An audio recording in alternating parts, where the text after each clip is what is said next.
A1 TV news ವೀಕ್ಷಕರಿಗೆ ಸ್ವಾಗತ. Auto ಚಾಲಕರಿಗೆ ರಾಷ್ಟ್ರೀಯ ರಸ್ತೆ ಸುರಕ್ಷತಾ ಅರಿವು ಮೂಡಿಸುವ ಕಾರ್ಯಕ್ರಮ. ಆಟೋ ಚಾಲಕರಿಗೆ ರಾಷ್ಟ್ರೀಯ ರಸ್ತೆ ಸುರಕ್ಷತಾ ಅರಿವು ಮೂಡಿಸಲು ಸರ್ಕಾರಿ ಇಲಾಖೆಗಳು, ARTO, ಪೊಲೀಸ್ ಕಾನೂನು ಸೇವಾ ಪ್ರಾಧಿಕಾರಗಳು ಮತ್ತು ಸರ್ಕಾರೇತರ ಸಂಸ್ಥೆಗಳು ರಾಷ್ಟ್ರೀಯ ರಸ್ತೆ ಸುರಕ್ಷತಾ ಮಾಸಾಚರಣೆಯ ಜನವರಿ 2026ರ ಅಂಗವಾಗಿ ಜಾಗೃತಿ ಕಾರ್ಯಕ್ರಮಗಳನ್ನು ಹಮ್ಮಿಕೊಳ್ಳಲಾಗುತ್ತಿದೆ. ಇದರಲ್ಲಿ ಹೆಲ್ಮೆಟ್, ಸೀಟ್ ಬೆಲ್ಟ್, ವೇಗ ನಿಯಂತ್ರಣ, ಕುಡಿದು ವಾಹನ ಚಲಾಯಿಸದಿರುವುದು, ಮೊಬೈಲ್ ಬಳಕೆ ನಿಷೇಧ ಮತ್ತು ರಸ್ತೆ ನಿಯಮಗಳ ಕಟ್ಟುನಿಟ್ಟಿನ ಪಾಲನೆಯ ಬಗ್ಗೆ ತರಬೇತಿ, ಬೈಕ್ ಜಾಥಾ, ಕರಪತ್ರ ವಿತರಣೆ ಮತ್ತು ಉಚಿತ ಆರೋಗ್ಯ ತಪಾಸಣೆಗಳು ಸೇರಿವೆ.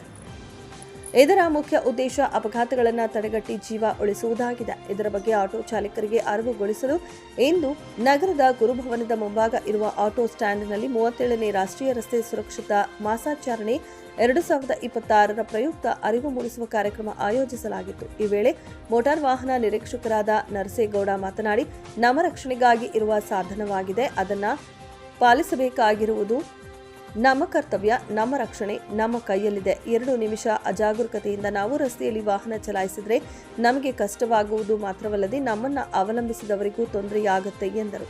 ಈ ಸಂದರ್ಭದಲ್ಲಿ ಆಟೋ ಚಾಲಕರು, ಸಂಘ ಸಂಸ್ಥೆಗಳ ಪದಾಧಿಕಾರಿಗಳು ಭಾಗವಹಿಸಿದ್ದರು.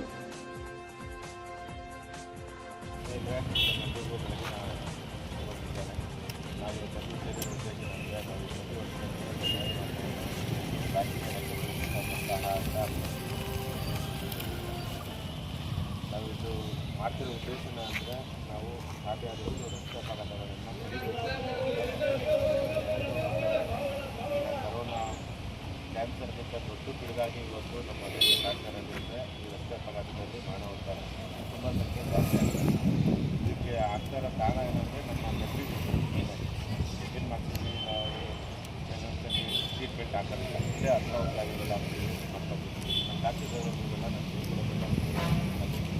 ದಯವಿಟ್ಟು ಯಾವುದೇ ವಾಹನ ಚಲಾವಣೆ ಮಾಡಬೇಕಾದ್ರೆ ಸೀಟ್ ಬೆಲ್ಟ್ನ ಕಂಪಲ್ಸರಿ ಆಗಿ ಕುಡಿದು ವಾಹನ ಚಲಾವಣೆ ಮಾಡೋದು ಈ ಥರ ಮಾಡ್ಬೋದು. ಅಂದರೆ ಸೈಡ್ ಬೋರ್ಡ್ಗಳನ್ನ ಫಾಲೋ ಮಾಡ್ಬೋದು, ಲೈನ್ ಡಿಸಿಪ್ಲಿನ್ ಫಾಲೋ ಮಾಡ್ಬೋದು, ಓವರ್ಟೇಕ್ ಮಾಡಬೇಕಾದ್ರೆ ಹ್ಯಾಂಡ್ ಸಿಗ್ನೆಸ್ ಇವೆಲ್ಲ ನಾವು ಸಣ್ಣ ಸಣ್ಣ ಜಾಗೃತಿಗೆ ನಾವು ಹೇಳ್ಕೊಂಡು ಸಾಧ್ಯ